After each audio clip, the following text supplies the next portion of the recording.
So today we're going to complete this particular chapter, the market as a social institution. And as usual, I'm going to share a PowerPoint presentation with all of you. And here I go. Here I go.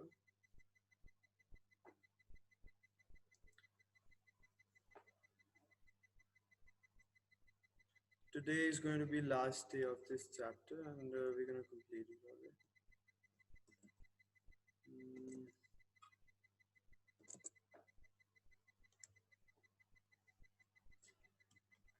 Okay, so we were doing this chapter number 4, the market as a social institution, and today we're going to complete this chapter, right? Okay, so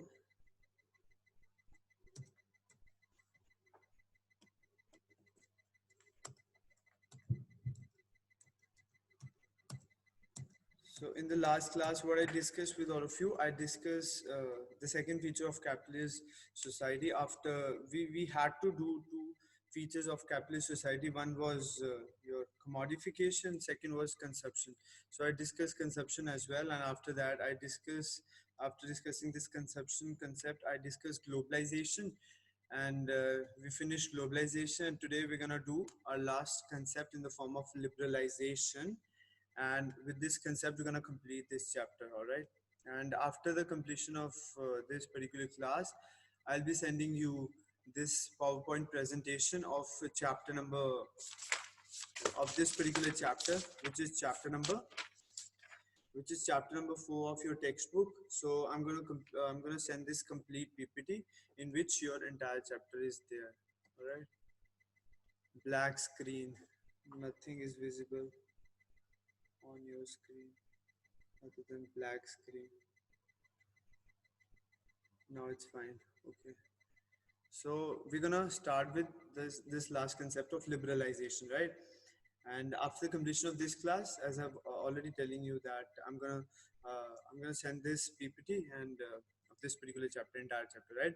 So liberalization, right? So we're gonna start with this word liberalization. Okay.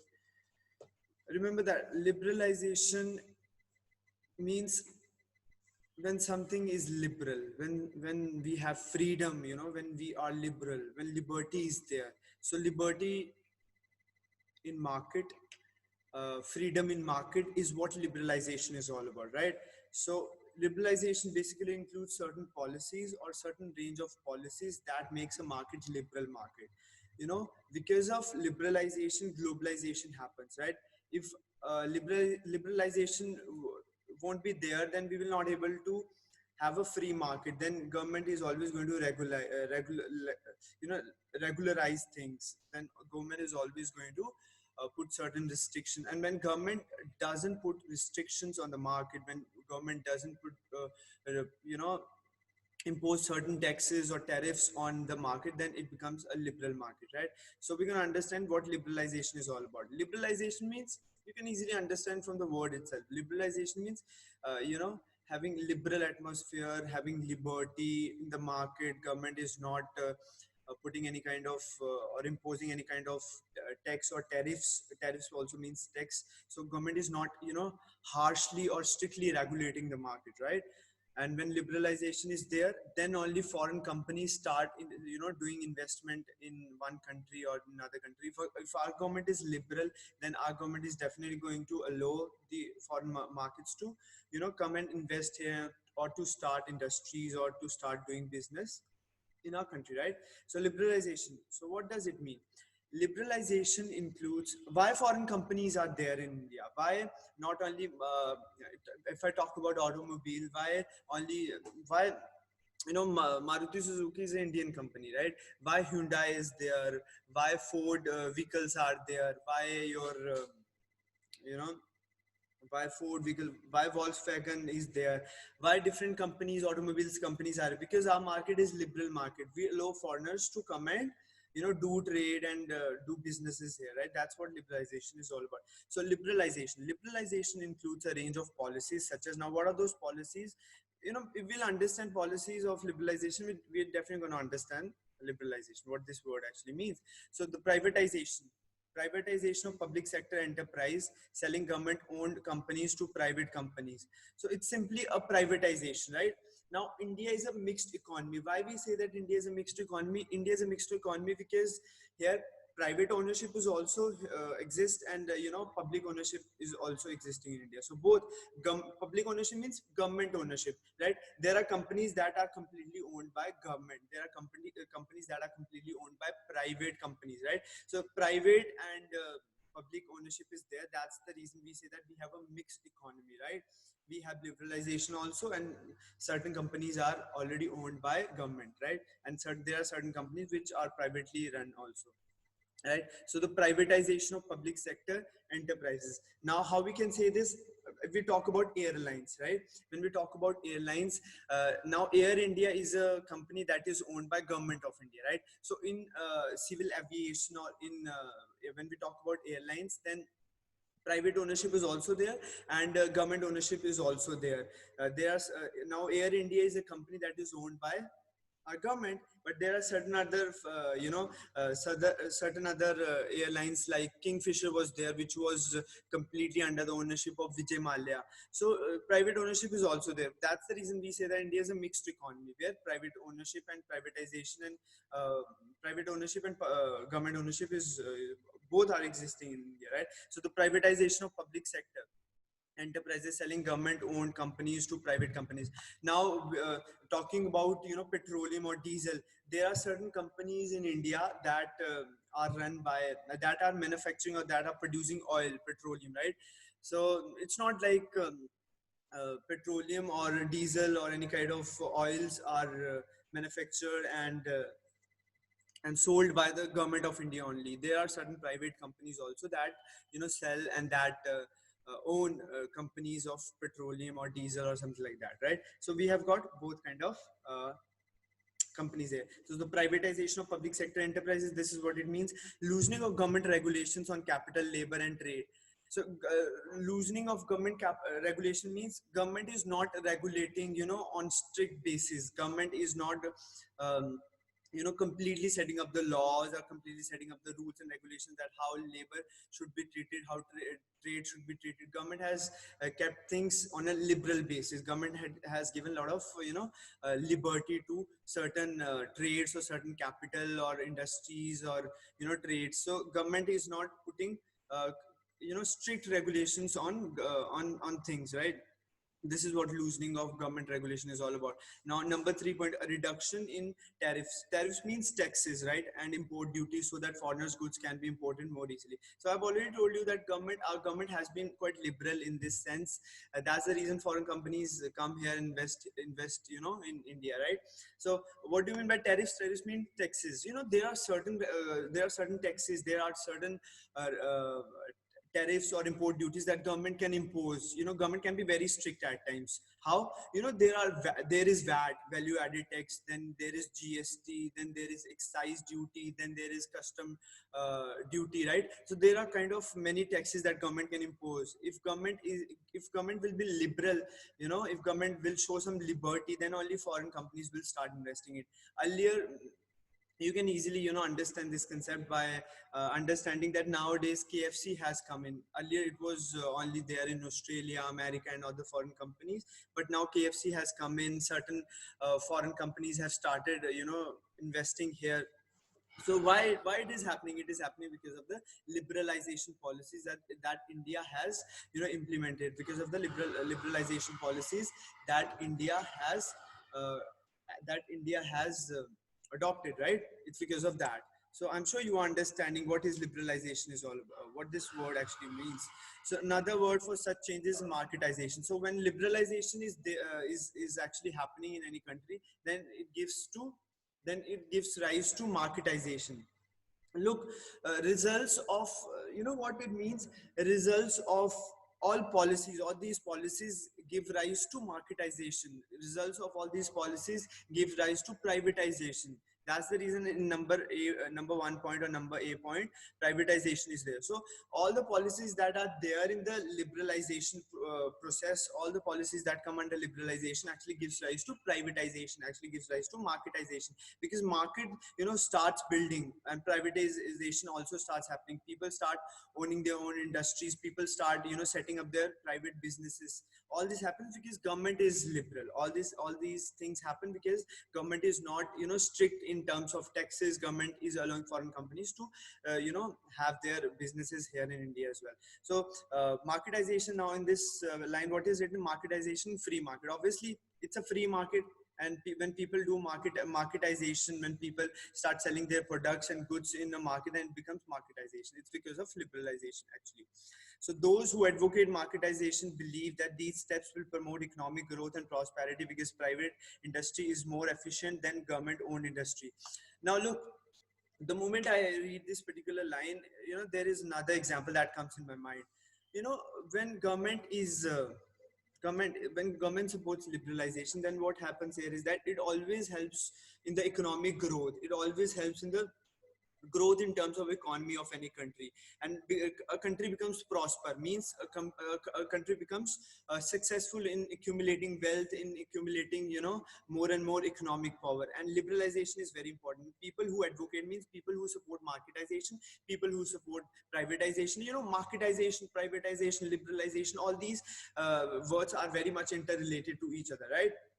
So private industries is more efficient than government owned industry. Look, there is another example that I'm sure you all will also understand. What is that? We have our telecommunication company, that is BSNL. So BSNL is a government owned company, right? But apart from BSNL, there are other telecommunication companies are also there, like our Jio, Reliance company owned that Jio.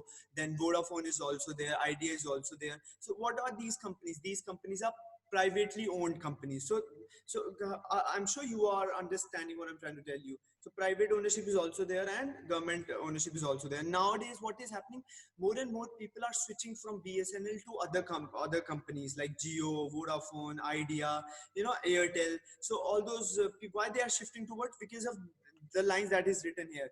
Look at that. Because private industry is more efficient than government owned industry. Because private companies are always, very much, target oriented companies. They always try to get best out of their resources. Government companies sometimes, gives you late services or are very slow in their services. Don't, give you, that fast service that other networks or other telecommunication are, giving us. So that's the reason more and more people are shifting towards private companies. More and more people are shifting towards private companies, right? Okay, so this is what happens. I'm sure you are understanding. Okay, so this is what it actually means. So I've given you examples of automobiles companies, right? I've given you example of your I've given you example of telecommunication companies. So this is what liberalization is all about. And remember that liberalization has certain positive and certain negatives as well, right? So it has got both kind of things, right? So look at the changes that have been made under the, excuse me for a minute. Hello.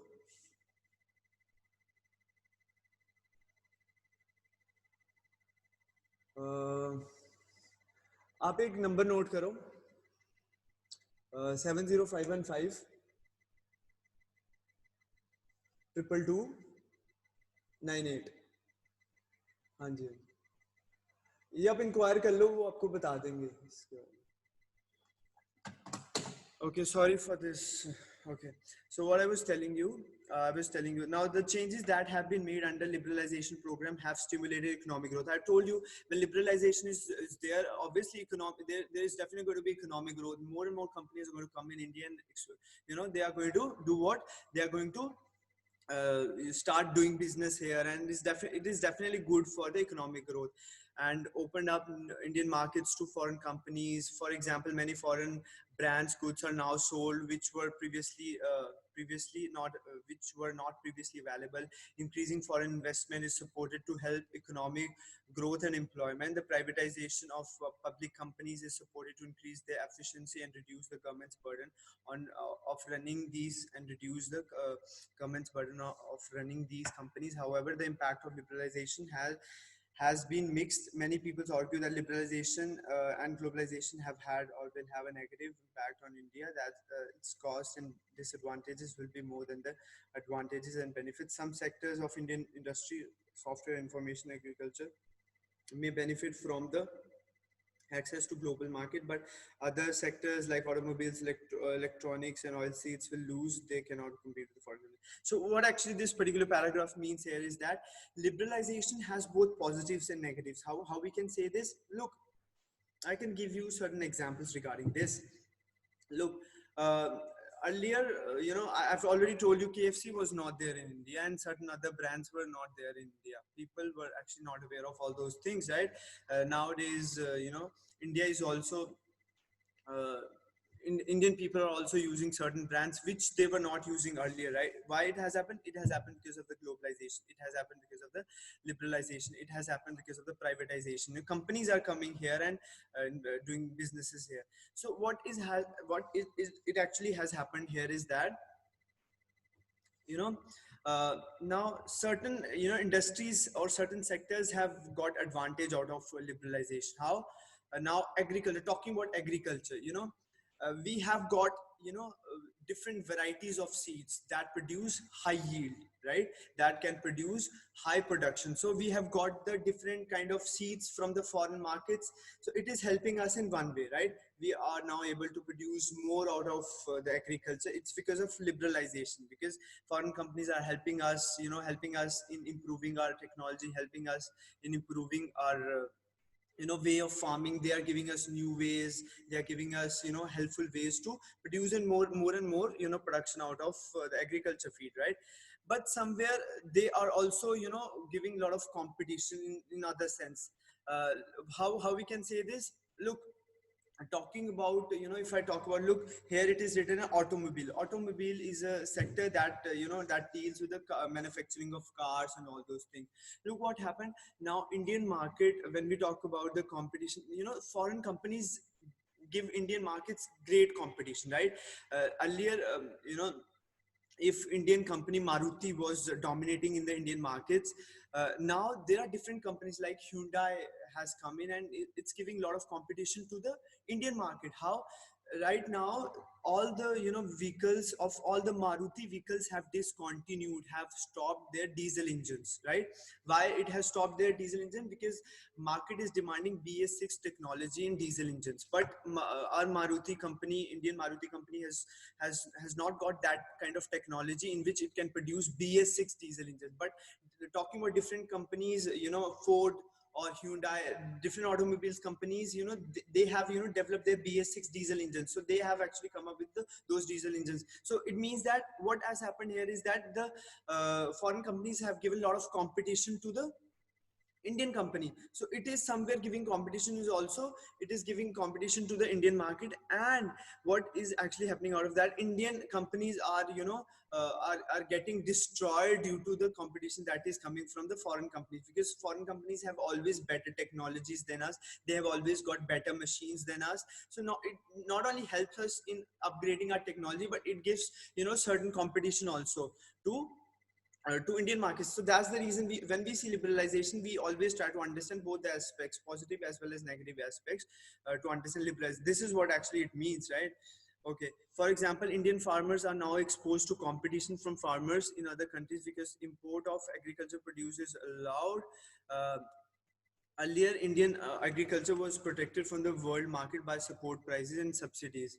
Look, when a government follows a liberalization policies, then what happens here is that, first of all, what is written here in the kind of example that is written here, that is there in this slide. Indian farmers are now exposed to competition from farmers. Look, the farmers which belong to other countries, like foreigners, like farmers of America, farmers of various European countries, farmers of Spain, Portugal, uh, Netherlands, Ireland, all these farmers are much more advanced than us. They are producing, or they are getting most out of their agriculture sector because they have got better technologies, they have got better seeds, in the form of technology that they have. So they always produce more than what we produce, what Indian farmers produce. So in this sense, they give great competition to the Indian farmers. And when liberalization allows these foreign companies or foreign farmers to sell their products in Indian market, then it gives hard competition to the Indian market, Indian farmers, right? So this is kind of example. When liberalization was not there, then government was supporting, when liberalization is there, then there is a free market, then there is always a free market. And when liberalization was not there, remember just understand what I'm trying to tell you here. When liberalization was not there, then there were two concepts in the market: subsidies and support prices. Now, subsidies and support prices were actually the two aspects that were protecting farmers. That were protecting farmers. How they were protecting farmers? For that, we have to understand what is support price and what is your subsidies is. So, Indian agriculture was protected earlier. Indian farmers or Indian agriculture was protected from the world market by support prices. Why I'm saying that it is protected from the world market? Now world market is giving a lot of competition because liberalization is there. So we are allowing different foreigners to come and invest here. So this is giving a lot of competition to the Indian farmers. So what is actually happening here is that earlier, when government was interfering, I told you, when government was interfering, we had little bit advantage, we had little bit of advantage was also there. How? In the form of support prices and subsidies. Now we got to understand what is subsidy and what is support price. Support prices helps to ensure a minimum income for farmers because they are the prices at which government agrees to buy agriculture commodities. When liberalization was not there, when it was not actually there in India, then government was helping farmers to sell their products. Look, when a farmer produce certain production in the form of rice or feed or wheat or any kind of production, when farmers do, then what happens? uh, the government buys that production. Government buys that production at a certain price. Government buys that production at a certain price. If farmers don't get any market to sell their product, then government comes in. Government says that, okay, suppose government is what they actually tell to the farmers: okay, you are not getting any kind of market, you are not getting any kind of any kind of people to whom you can sell products. So then government says that we are going to buy your product, we are going to buy your production, whatever production you have done, we are going to buy it. So government used to buy the production of farmers. So that was actually kind of support that was being provided to the farmers by the Indian government. So government would say that no matter people buy your buy your production or not, we are going to buy your production. So this is what support price is all about. So it was actually helping farmers to sell their products to the government. Okay, so government was giving them certain prices of the commodities that they were actually manufacturing, right? So support prices helps to ensure a minimum income for farmers because they are the prices at which the government agrees to buy a agricultural product, right? So when we talk about subsidies, right, now what are subsidies? Subsidies means government help farmers to buy fertilizer. Governments need you got to remember one thing here, that farmers need certain fertilizers, farmers need certain diesel oils to run their machines, right? Farmers always need fertilizers, diesel oils or urea or any kind of fertilizers for their crop, right? For their production of crop. So what happens is that in subsidies, government give them that fertilizer, give them that diesel oil, give them that urea, give whatever they require for the farming in low prices. And when government gives all those things to the low prices, or when government pays their prices from their own budget, then it becomes subsidies, right? So this is what subsidies is all about, right? So support price and subsidies were the two terms that were there in the Indian agriculture, that were there, that were actually protecting the Indian farmers from any kind of failure or any kind of competition from the global market. But the moment liberalization came in, uh, uh, government actually set the market free and told the farmers that now we will not able to support you that much, we will not able to provide you subsidies, because we have now actually kept the market free market. So subsidies and support prices are always there when there is government interference in the market, and when government starts withdrawing or started coming out of the interference in the market, then subsidies and support prices also comes out of that, right? So liberalization is against this kind of government. So I've told you that when liberalization is there, then subsidies are not practiced that much, right? They are not practiced uh, in uh, in substantial way. So liberalization is against this kind of government interference in markets.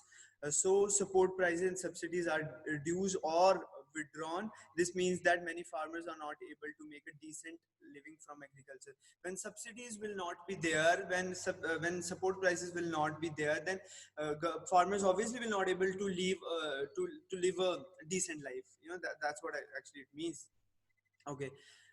Similarly, small manufacturers have been exposed to global competition as foreigners, goods, and brands that have entered the market, and some have been able to compete. The privatization or closing of public sector industries has led to the loss of employment in some sectors and to grow unorganized sector employment at the expense of organized sector.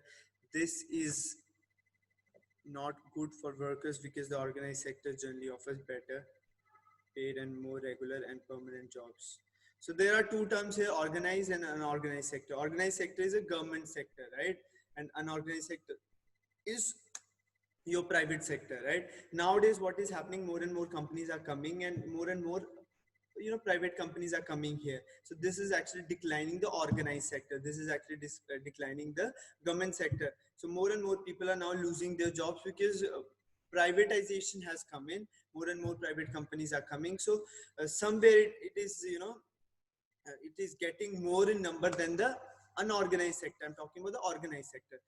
You just got to remember that organized sector means government sectors, and unorganized sector is private sector. So private sectors are coming nowadays more and more people are losing their jobs from the organized sector, right? Okay. So positives and negatives of liberalization. You will definitely able to understand it, right? I've discussed a lot about this liberalization. So we'll now read, in a fast way about negative and positives of liberalization. So positives.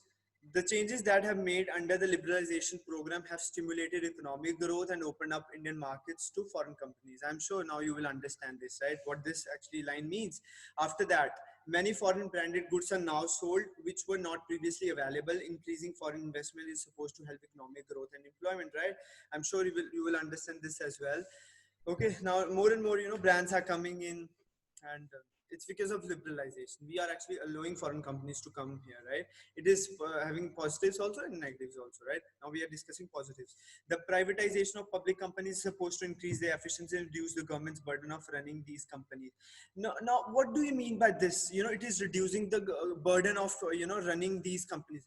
Look, India is a massive country, right? India is a massive country. So government can't be there everywhere, and government can't be government can't be everywhere doing all kinds of business. Government has actually given given responsibilities to private companies also to to fly certain aircrafts, because I've told you that aircrafts are owned by private ownership is also there, and the government has given the responsibility of civil aviation or aircrafts to the private companies also. In the similar way, government has given you know government has given responsibility of selling oil also. So that's the reason the government, the burden of government is actually decreasing because of this liberalization. Foreign investment and the foreign exchange companies into the company, therefore prosperity. It is obviously it is resulting in the prosperity, development, economic growth, and many brands have come in India. So these all are the positives, right? These all are the positives. Okay. So after that, we have got certain negatives. Okay, negative means, you know, we are getting a lot of competition from different companies, so it is actually declining our Indian market. This is what now farmers are exposed to competition. I've already discussed all these things with you. Small manufacturers have exposed to, you know, foreign goods. You know, people nowadays, you know, often rely to buy foreign brands. That's the reason our own Indian brands are getting, you know, degrading, and all those things are happening, right? So more and more public sector jobs are declining, and private sector jobs are coming in, and that is actually declining the organized sector, right? So this is what actually means. Okay, so these are the two questions that can come regarding liberalization. You can easily understand this because I think I've discussed a lot about liberalization, right? So I'm sure you will definitely able to understand what these two questions means, that liberalization and privatization appear to associated with inequality. It has, you know, actually led to the inequality as well, because the foreign goods are, you know, considered as of high quality, and Indian goods are not considered of high quality. So a lot of inequalities are coming in, right? People are considering foreign companies, uh, uh, actually accepting foreign country companies in a positive way, but not Indian companies. So it is actually leading to decline. It is leading to inequality as well. So this is another thing, a question that can come out of liberalization. How did liberalization policy have an impact on the Indian markets? Right? You will definitely be able to understand because I've discussed a lot. Okay, what changes have been taken place due to the marketization, right? So different changes have actually come in the marketization. Here you can talk about positives and negatives, right? They have actually asked you about the changes, so positive and negative changes you can write for the liberalization. And this was the actually last slide. Okay, so this was the last slide of this particular chapter. I hope you have understood this. Kindly text me fast if you've understood this. Okay, I'm going to send this PPT right after the completion of this video. Kindly text me, because now we are going to finish this session, right? Discussion is more important, you know. It remains, then the answer remains in your mind. You can actually write any point, you know, if you have understood something out of that, because it doesn't make any sense if I, you know, just read sentences and you don't understand this, right? So kindly text me kindly text